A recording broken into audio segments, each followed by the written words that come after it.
Bonjour, bonjour, bienvenue à toutes et à tous sur Cocotte TV, on est toujours au CES, on est chez Asus et on va vous parler du produit du CES, le sac à dos RGB. Il est là, il existe, il est magnifique, il est chez Asus. Alors on a un système RGB ici avec une petite batterie à l'arrière. La petite batterie va pouvoir vous permettre de recharger votre smartphone et avec cette petite molette ici, on peut faire différents réglages. Alors par exemple, on va pouvoir changer le mode des couleurs, le faire respirer. Voilà, c'est absolument génial, on adore. On peut ouvrir le sac à dos. À l'intérieur du sac à dos, il y a un bouton et on peut éclairer l'intérieur du sac à dos. Vous imaginez ? Un truc de ouf, quoi. Bon, allez, revenons aux choses sérieuses et parlons un petit peu hardware avec les nouvelles cartes mères haut de gamme. Donc, première carte mère en X399, donc pour les Threadripper en série 3000. C'est absolument haut de gamme, c'est hyper bien fini, c'est hyper bien fait. On reviendra sur les specs complètes avec la news. On peut vous dire que c'est du X399, qu'on a 8 canaux pour la DDR4. On pourra mettre 128 Go de DDR4 maximum. On est sur du 3600 MHz, on a 3 M2, 8 SATA, 5 USB 3.1, 3 tonnes de port PCI Express.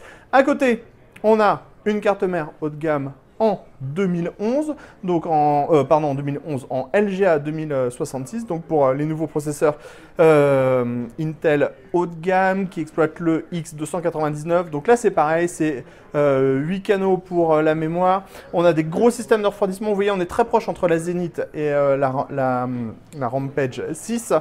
Sur le design, on a des petits dissipateurs à l'intérieur, plein de prix. C'est vraiment du très haut de gamme. On y reviendra dans la news complète. Pas de tarif pour ces modèles-là. On va passer à une carte mère encore plus haut de gamme qu'on avait déjà découvert au mois d'octobre quand on était allé chez Intel pour découvrir les nouveaux processeurs de la marque. C'est la ROG Dominus Extreme. Alors, il n'y a pas beaucoup de lumière, mais alors cette carte mère, elle est juste absolument colossale. Déjà, elle pèse 3 kg.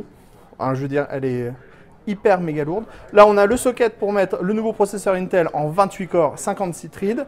On a 12 banques pour la DDR4. Il y a 2 connecteurs, 24 broches ATX pour alimenter la carte mère.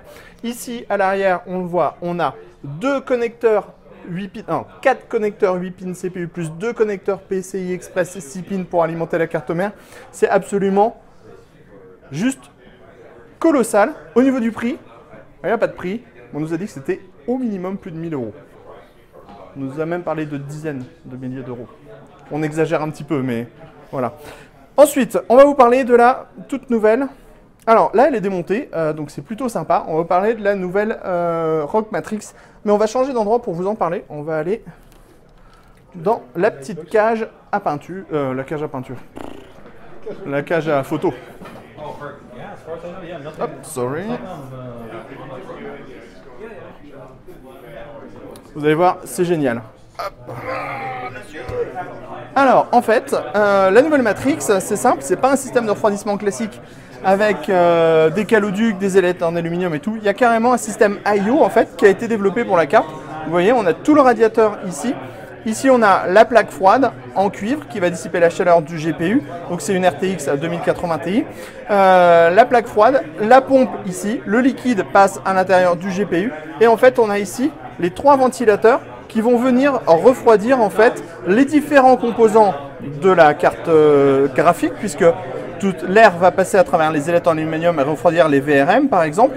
Et après, ça va refroidir en fait le radiateur et donc dissiper la chaleur produite par la carte graphique. On continue maintenant avec le ROG Mothership. Alors, si vous regardez par là-bas, sur la droite, alors on a ce portable-là, et si vous regardez là par la droite, on a la genèse de la construction de cette machine, on va y revenir juste après. En fait, on est sur un laptop, mais qui est aussi un all-in-one. Bref, c'est un petit peu tout en même temps. On est sur une grosse config, puisqu'on a du Core i9 en 8e génération. On a une RTX 2080 en full spec. On est sur un écran 17,3 pouces, 144 Hz, Full HD IPS. Et là, on vous montre. Si vous avez envie de jouer de façon gaming, vous prenez le clavier, comme ça, vous le repliez. C'est connecté en sans fil. Et on peut jouer comme ça, tranquille pépère, sur son écran de 13,3 pouces. Vous pouvez aussi, de 17,3 pouces. Vous pouvez aussi vous en servir en tant que laptop classique. Donc vous voyez, vous avez un système de... Hop, voilà. Là, on vient de rebrancher l'écran, tout simplement.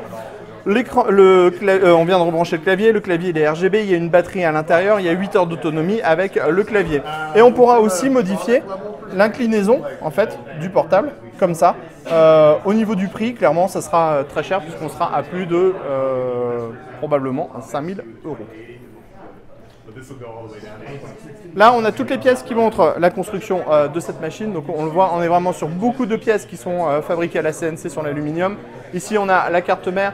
On a 4 slots mémoire, par exemple. On a 3 M2 différents. Donc, on peut mettre vraiment beaucoup de stockage et beaucoup de mémoire.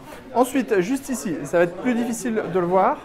On a le ROG Zephyrus S, donc qui remplace l'ancien Zephyrus. On est sur du Core i7 8e génération, de la RTX 2080 Max Q, de l'écran 17,3 pouces en 144 Hz, 3 millisecondes, G-Sync. Le design, il est hyper fin. C'est le 17 pouces gamer le plus fin du monde. On est à 187 mm de hauteur, moins de 2 cm en tout cas sur l'épaisseur. Je suis désolé, je ne me souviens pas tout. Logo ROG au centre. Petite molette ici qui marche. On peut couper le son comme ça tout simplement. Clavier chiclette RGB. On peut avoir ou le pad numérique ou le trackpad.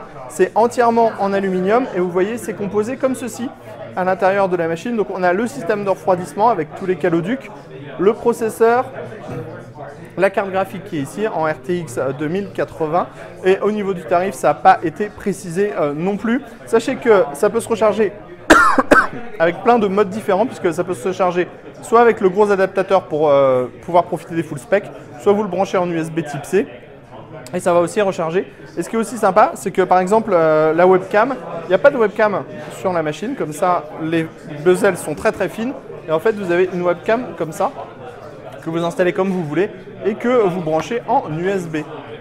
Je n'ai plus de voix. Et sur ce, on vous dit à très bientôt pour la suite du CES.